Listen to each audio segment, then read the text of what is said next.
I remember staring at the screen. Her post sat there, smiling, holding keys like she'd won the lottery. And in a way, she had. My lottery.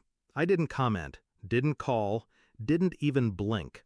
I just kept reading the caption over and over until the words started to lose shape.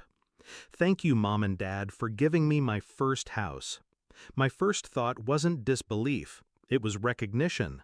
They'd finally crossed the line I'd been pretending didn't exist for years. 3 years. 3 years of covering their rent when Dad couldn't work and Mom was between jobs. 3 years of saying, "It's fine, I've got it," even when my own account was scraping bottom. When I finally saved enough for a down payment, it wasn't for me, it was for them. A little stability. A roof they wouldn't have to worry about losing. The closing day was quiet. I signed the papers, put the deed in their hands. Mom hugged me tight, whispering, "We'll never forget this." Dad's voice cracked when he said, "We're so proud of you." I believed them. Now I know pride can be faked. Gratitude, too. Because 1 week later, my sister, the golden one, posted that photo. The one that told me the house I bought wasn't mine anymore. It was hers. I didn't ask questions. Questions give people time to build lies. Instead, I started collecting facts. County property records are public. It took less than 10 minutes to confirm the deed had been transferred. No sale, no mortgage. Just a gift from my parents to her. I called my bank, checked every payment I'd ever made.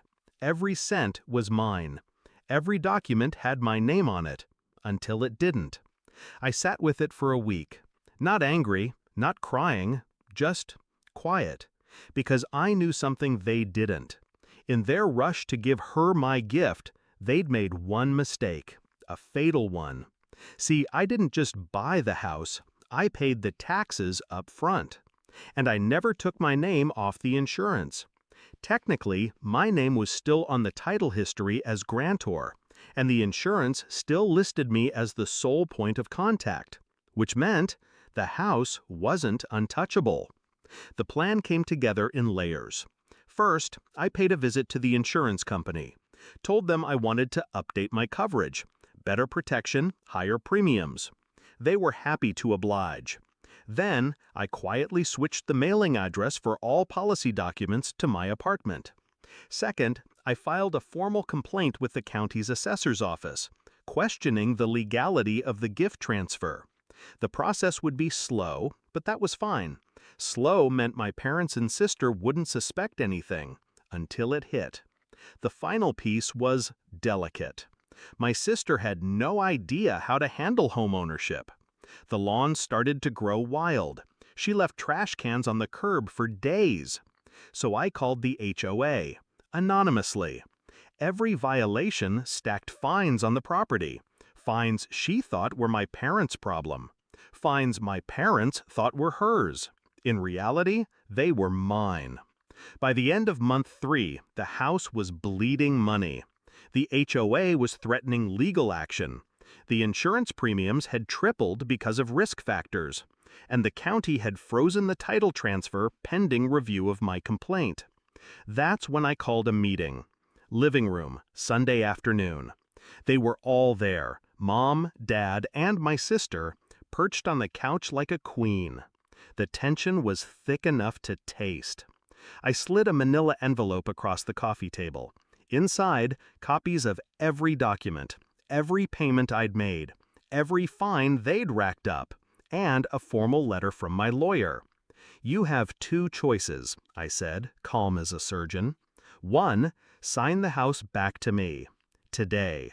2, I let the county void the transfer, foreclose on the unpaid fines, and take the house entirely. My sister laughed first. "You wouldn't!" I cut her off. I would, and I'd still sleep fine.